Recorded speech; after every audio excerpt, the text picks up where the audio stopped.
الليل كان ساكت والهدوء كان مليء في قرية كفر الضبع البعيدة عن المدن. قرية مش كتير اللي عارفينها ومحدش يقدر يزورها إلا عدد بسيط برضه. هنا تبدأ حكايتنا مع عمر، شاب شجاع ومغامر بيحاول يثبت نفسه ويجمع فلوس عشان يساعد أسرته الفقيرة. سمع عمر عن كنوز مدفونة في قصر منسي، قصر موجود على أطراف القرية، ويقال إن الجن بيحرس الكنز ده. ما اهتمش عمر بالتحذيرات وقرر إنه يدخل القصر. الأجواء كانت صعبة والأصوات بتتردد في كل مكان، لكنه استمر في المشي لحد ما وصل لأوضة كبيرة في قلب القصر، ولقى صندوق قديم مصنوع من الخشب مزين بالذهب والنقوش الفرعونية. عمر افتكر إنه لقى الكنز ومد إيده عشان يفتح الصندوق، لكنه سمع صوت بيهمس جنبه، صوت خافت زي فحيح الأفاعي. تجاهل عمر الصوت وفتح الصندوق، ما لقاش فيه ذهب ولا حاجة، لا ده لقى ورقة قديمة مكتوب عليها باللغة الفرعونية. وفجأة اتحركت الحاجات اللي حواليه، والأبواب والشبابيك فضلت تفتح وتقفل بقوة، والصور اللي على الحيطة اتحولت لوشوش مشوهة بتضحك وتصرخ في نفس الوقت. عمر كان في حالة من الرعب والذهول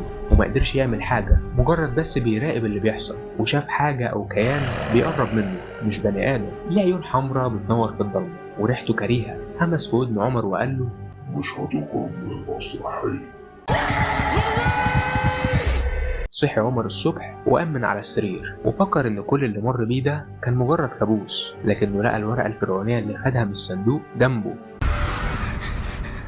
حس بخوف شديد فحكى لأهل القرية على اللي حصل معاه، لكن محدش صدقه. حاول يحرق الورقة لكنها ما اتحرقتش، لا دي اتحولت لتراب اسود بيطير في الهواء. بدأ عمر يشوف حاجات غريبة وشاف ظلال بتتحرك بالليل، وبقى يسمع أصوات في راسه والناس كانت بتشوفه بيتكلم مع نفسه، فلقبوه بالمجنون. وبعد أسبوع من الأحداث دي اختفى عمر فجأة ومحدش لقى له أثر. أهل القرية افتكروه هرب من جنانه، لكنهم لقوا رسالة مكتوبة بدمه في أوضته، وكانت كالآتي: الجن بياخدوا اللي بيسرق كنوزهم.